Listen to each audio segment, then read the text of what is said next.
আমাৰ এই ধুনীয়া পৃথিৱীখনত 29% মাটিৰ বিপৰীতে 71% পানীয়ে আছে। পৃথিৱীৰ এই জলসমুদ্ৰ ইমানেই বিশাল যে মানুহৰ কল্পনায়ো এই সমুদ্ৰৰ আগত হাৰ মানে। এই গভীৰ সমুদ্ৰত লুকাই থকা অনেক ৰহস্যৰ ভিতৰত এটা অন্যতম ৰহস্য হ'ল RMS টাইটানিক। এই টাইটানিক নামৰ জাহাজখনৰ নাম নুশুনা মানুহ পৃথিৱীত প্ৰায় কমেই আছে। এই বিশাল জাহাজখন কেনেকৈ সাগৰত বুৰ গৈছিল এই কথা প্ৰায় সকলো মানুহেই কম বেছি পৰিমাণে জানে।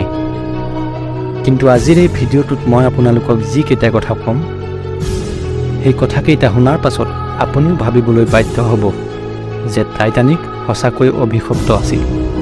তো নমস্কাৰ প্ৰিয় দৰ্শক, বিস্ময় ইউটিউব চেনেললৈ আপোনালোকক স্বাগতম। আৰু এনেধৰণৰ ভিডিঅ' চাই থাকিবৰ বাবে মোৰ চেনেলটো ছাবস্ক্ৰাইব কৰি ল'ব। 14 এপ্ৰিল 1912। মই যদি আপোনালোকক কওঁ যে সেই ৰাতি যেতিয়া টাইটানিক বুৰ গৈছিল আৰু 1500ৰো অধিক মানুহৰ কৰুণ মৃত্যু ঘটিছিল, জাহাজৰ কেপ্টেইনসকলে চাৰিওফালে ৰেডিঅ' ছিগনেল দি সহায় বিচাৰিছিল, কিন্তু সেই ৰাতি টাইটানিকৰ ওচৰতেই আৰু এখন জাহাজ আছিল। জাহাজখন ইমানেই ওচৰত আছিল যে কিছু লোকে সেই জাহাজখন ৰিণিকি দেখাও পাইছিল, কিন্তু সেই জাহাজখন আগবাঢ়ি নাহিল। সেই জাহাজখন সহায়ৰ বাবে অহা হ'লে হয়তো 1500 লোকৰ কৰুণ মৃত্যু নহ'লহেঁতেন। সেই জাহাজখনৰ নাম আছিল SS কেলিফৰ্নিয়ান। টাইটানিকখন বৰফত খুন্দা খোৱাৰ এঘণ্টাৰ আগত এই জাহাজখনে ৰেডিঅ' সংকেত প্ৰেৰণ কৰিছিল যে আগত বহুত বৰফৰ টুকুৰা আছে বা আইচবাৰ্গ আছে। এই সংকেত দিয়াৰ পাছতেই SS কেলিফৰ্নিয়ান জাহাজখনৰ যিজন ৰেডিঅ' অপাৰেটৰ আছিল তেওঁ ৰেডিঅ' বন্ধ কৰি থৈছিল। আৰু সেইবাবেই টাইটানিকে বাৰে বাৰে সংকেত পঠিওৱাৰ পাছতো তাৰ পৰা কোনো উত্তৰ নাহিল। কিন্তু ভাবিলেই আচৰিত লাগে, টাইটানিক ডুব যোৱাৰ সময়ত সেই জাহাজখন কিন্তু একেবাৰে ওচৰতেই আছিল। আৰু তাতোতকৈ আচৰিত লগা কথা এইয়ে যে টাইটানিকে যেতিয়া সহায় বিচাৰি আকাশত ফ্লেয়াৰ আৰু ৰকেট নিক্ষেপ কৰিছিল, সেই জাহাজখনৰ ক্ৰু মেম্বাৰসকলে এই ৰকেট আৰু ফ্লেয়াৰো কিন্তু দেখা পাইছিল। ষ্টেনলি লৰ্ড এই কেলিফৰ্নিয়ান জাহাজখনৰ তেওঁ কেপ্টেইন আছিল।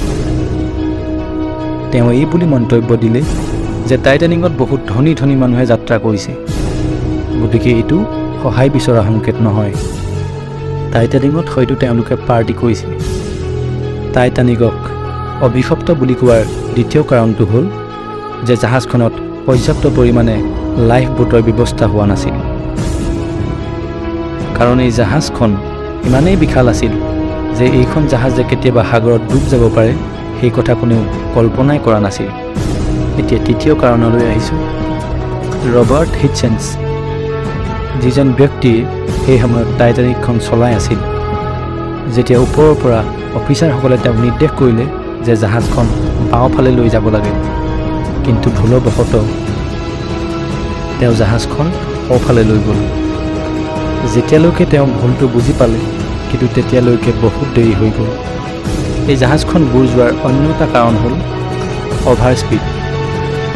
হোৱাইট ষ্টাৰ লাইন যিটো কোম্পানীয়ে টাইটানিক নিৰ্মাণ কৰিছিল, সেই কোম্পানীটোৰ পৰা কেপ্টেইনৰ ওপৰত প্ৰেছাৰ আছিল যে জাহাজখনে প্ৰথম যাত্ৰা মাত্ৰ 6 দিনতে সম্পন্ন কৰিব লাগিব।